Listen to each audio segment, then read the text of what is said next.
Poet under a soldier's hat. Poet, because that is what he should have been. Soldier's hat, that is what he was obliged to wear.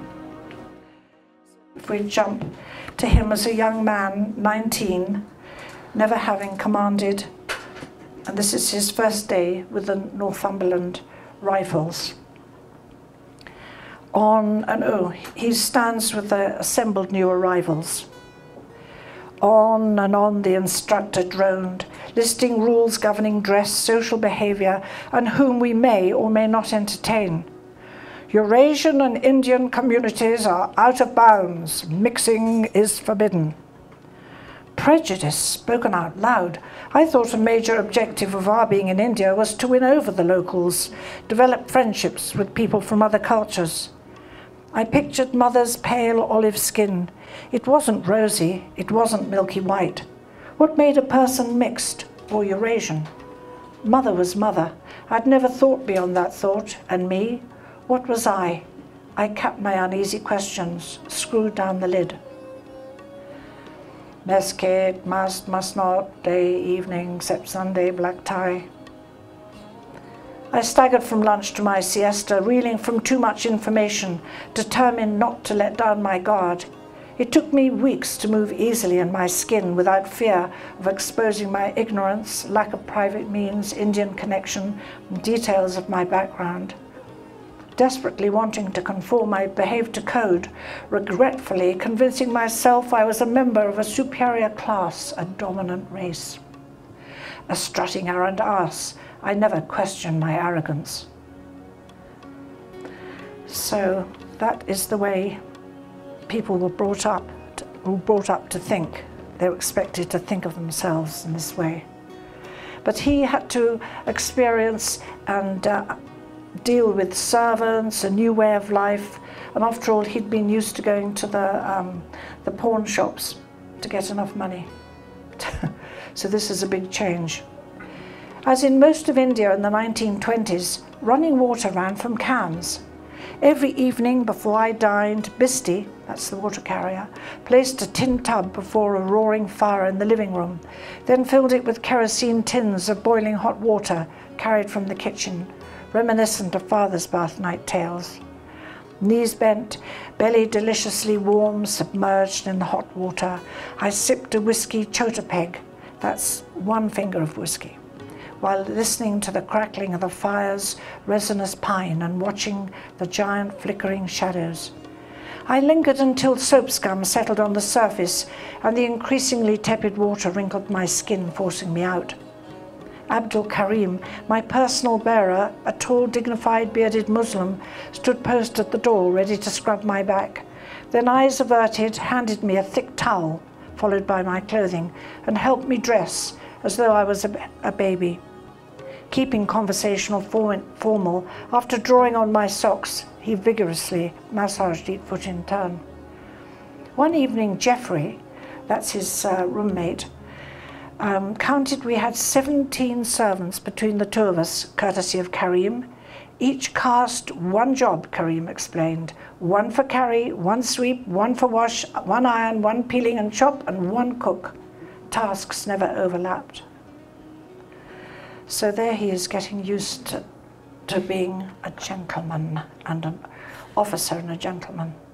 Now then, I think I better skip a couple of these, but I'd like to say that finally he was sent from the cushy regiment life where you did nothing but play polo, you stroll from a four-hour or four-course breakfast and go pig-sticking, shooting, a gentleman's life, but not exactly a soldier's.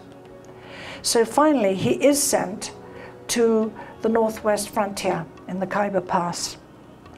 And they were expected to parade around, and actually they did have something to do, to guard the border between Afghanistan and what is now Pakistan, but then was India.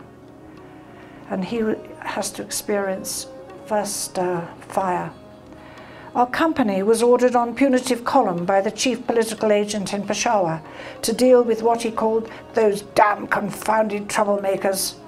Tribesmen who'd refused to cough up the 500 rifles fined for having fired at an up train travelling towards the Khyber Pass. Our orders: fine, confiscate all rifles. If they persist, burn the Malik, that's the headman, his village.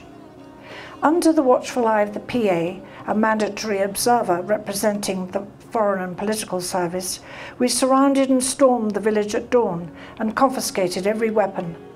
Ignoring their sobbing pleas, we herded women and screaming children from their homes. The sappers advanced. Their orders: blow up the buildings, the village watchtower included.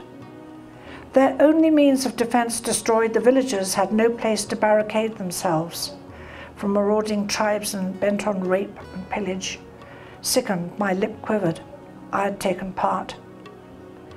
The Malik, the headman, put up no resistance. His glowering face, however, plainly displayed his hatred and resentment. Villagers hurled stones along with curses. That was the limit of their opposition. Then I should have guessed. "Splendid job, men," our commander beamed. Smug, it was time to head back to camp. The column withdrew, wended slowly back to base, every hill and hillock en route having been cleared by the advance guard of picket troops. Brigade commander and his PA watchdog led the way. The main brigade of Royal Artillery and sappers followed. Behind them, under Colonel Tuck, our company in rear guard. Then last of all came Tailhouse Charlie, bearing a large red flag. Showers of sniper fire slowed our progress. I saw a bullet rip through a man's leg. I saw a man fall. Though we suffered minor casualties, the long snaking column pushed forward, thinning to single file along a narrow, tortuous path between two hills.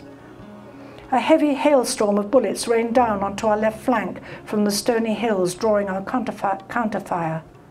My attention was momentarily diverted.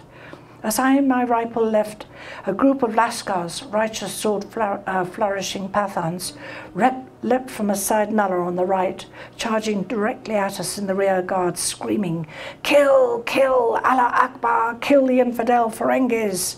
God is great."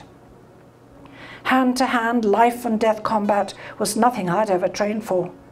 "Fire!" Colonel Tuck ordered counter-attack. But the Lascars were too close upon us. Rifles were useless. Kukris and pistols in hand, we parried and charged. I have little recollection of the wildly disordered skirmish beyond the splash and smell of blood. Colonel Tuck's tactics had our attackers fleeing with their dead and casualties as suddenly as they had stormed us. Over again on the long march back to camp, I replayed what I remembered. Zing, thok, a bullet hitting a rock. Brown faces contorted, discoloured teeth bared, the surprising green of Alaska's eyes, clouds of stinging dust. But I'd survived my first engagement. So there he is, actually having quite a rough life for a couple of years.